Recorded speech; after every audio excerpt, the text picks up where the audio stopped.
Hello folks, welcome to Legacy IAS Academy. In this video, we will be discussing a current affair topic presented to you by faculty Sushma KP. So what is the topic that we will be looking into today? Ameri-Coup in Venezuela. What is this Ameri-Coup in Venezuela? This we will be discussing from the regimes to the so-called narco trade understanding. So if you're someone who is interested to know more about geopolitical, national or your international news, then subscribe to Legacy IAS Academy. We offer deep insights into the channel. Let's get started. See, this topic will build it up like how a movie story gets built up. Okay. So as of now, there is huge amount of naval buildup in the Caribbean. From which country? From US. When I tell huge naval buildup, what are these? There are 7 destroyers and amphibious landing crafts and also nuclear powered submarine, all focused on Caribbean. Yes, the so-called thing that we speak Caribbean islands, it's all about, yes, relaxing beachy, yes, but there is something fishy going on. What is that fishy? Get that pun? Fishy, Caribbean. Okay. So what is going on means there is a huge naval buildup. Now if you ask US, why have you built up such huge naval, especially positioned in your Caribbean? They have officially given out the statement telling that is because we are trying to beat down on the narco trade. We will not allow kilos and kilos of cocaine to come into our country. So what we are doing is we are countering narco-terrorism. Now on the face of it, it seems like yes, correct. Maybe that's what they're trying to do. But here is where the reality will kick in. The experts have suggested that this is no such narco or the so-called terrorism that they are trying to fight about. This is nothing but an Operation Overkill. What is Operation Overkill? That is where the question comes in. See, first and foremost, they are telling that this is the Caracas sphere. Otherwise, the experts are suggesting that see what is happening right now, whatever they are claiming as the narco terrorism that they are trying to fight. First, understand one thing. If you see the narcotics entering into USA, it comes through the Pacific. Okay. If at all anything is coming from the Caribbean, it comes through your air and not through water. Then why exactly have they held that we are trying to keep all our naval forces here in the Caribbean when that is not the way your drugs are getting into USA? This is why they said it is Operation Overkill or Operation Gunboat. Meaning what? See, this much of power is placed in Caribbean not to threaten or fear your narco-terrorism but to threaten a regime itself.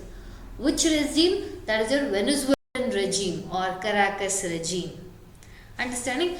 This is trying to, that is the Trump administration or US administration to try to drive the present Caracas regime out through hook or crook. And any means possible, I want that guy out of power. And they are trying to get, that is a one sovereign, that is US, is trying to impose its authoritarianism, or it is trying to meddle into the affairs of another country where it claims that is the authoritarian. Understanding? See, this is it new of Trump administration? No, US has been doing it since very long. Since when, for example, in your Monroe Doctrine of 1823, when the US President Monroe, he started building up the foreign policy which will be centered around US and he called it the New World. In the New World, the center or sphere of influence is USA. The same was continued in your Truman Doctrine also, especially in your 1945 when they tried to do containment of communism.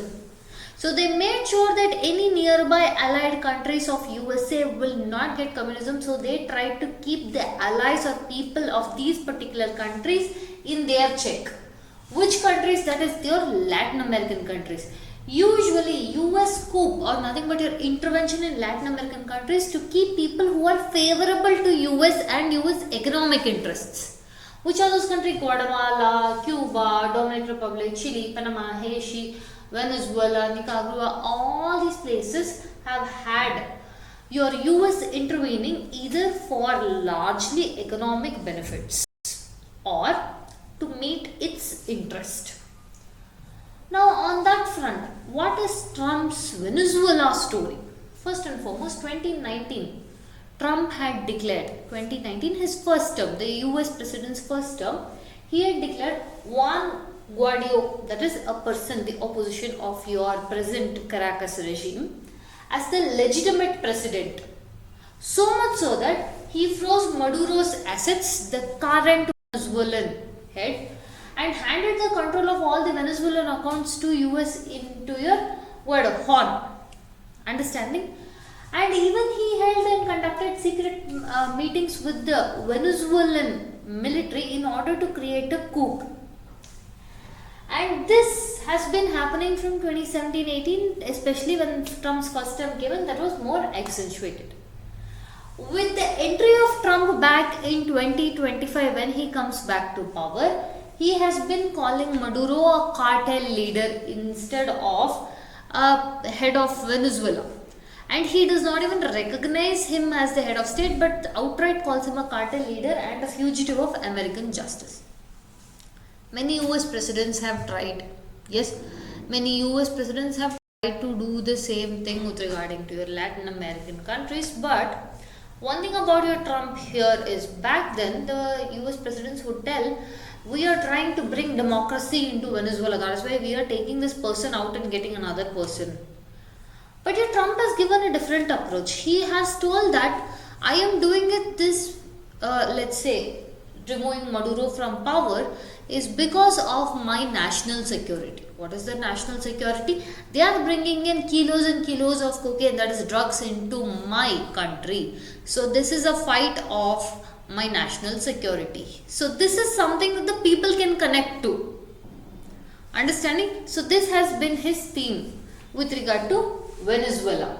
And also there is a draft legislation going around wherein which would allow Trump to wage a war against any drug cartels or any countries which are assisting them. Understanding? Why Venezuela? If you see, there is always an economic factor associated when US is involved. So same here, Venezuela is the #1 largest proven oil reserves in the world, and it is sitting on a liquid gold mine. And one thing is, your Venezuela feels that if all the interests of, that is the economic interests of this oil are given to American companies, then they can drive out the competitors. Who are the competitors? Your Russia and China. So even in 2002 also there was, especially when your Chavez, when he became the head of state, there was a coup attempted to kill Chavez. Now he was not very on terms with respect to your US, he was more of against your US. When that person came in also there was large amount of coup. Right? Now, the Chavez's protege is Maduro. Understanding? And in order to make sure, put pressure on Venezuela, Washington put sanctions on Venezuelan oil. Then what happened? Your China became Venezuela's largest importer. This is how their economy is still balancing off. 2025. Trump sent Richard Grenell in order to negotiate in Caracas for Chevron license, which is a giant in your oil sector deals. Understanding? Now, before we move ahead as to how he is planning the steps ahead, if you're someone who wants to kickstart your UPSC civil service journey, look no further. You found the right spot with IAS Academy. We keep the batch strength strictly at 40 per batch so as to make sure that we provide individualized and personalized attention. We also provide one-on-one mentorship and also easy access to educator. All our classes are conducted in both online as well as offline mode. We also have daily mains answer writing challenge, prelims mock test series, interview mock test panel. Alongside this, For those of you who are working professionals or students, we also conduct our classes in weekend batches as well. For more information regarding the course, fee structure, etc., you can contact the number given, or you can check out Lexi IAS Academy website. To see how the classes are, you can schedule a demo class online or offline. Now coming back to the topic. See, for diplomat, especially Tom Shannon has said that OFAC, that is Office of Foreign Assets Control, if they give licensing and to the US, and if US will be the one who will be in the controlling position of Venezuela, then they will obviously drive out your competitors of your Russia and China and establish your US economic interests. Why Caracas is also suspecting a regime change? Caracas meaning your Venezuela capital. Simple thing. Caribbean is main trafficking route, all this we have seen, and even Caracas, if you see, the gunboat diplomacy, whatever is held somehow hook or by your crook, you have to get rid of the current Venezuelan head. But even the people there in Venezuela are also suspecting a regime change, but they don't want it from US. Reason being simple. See, they are holding that your, let's say a small history is Nicolas Maduro, the present head, is not very popular with the people. Instead of calling Maduro government, they usually call it your Caracas regime. Why? Because we see a lot of authoritarianism. Understanding? He was the successor of or the protege of your Hugo Chavez, who is an anti-Washington socialist.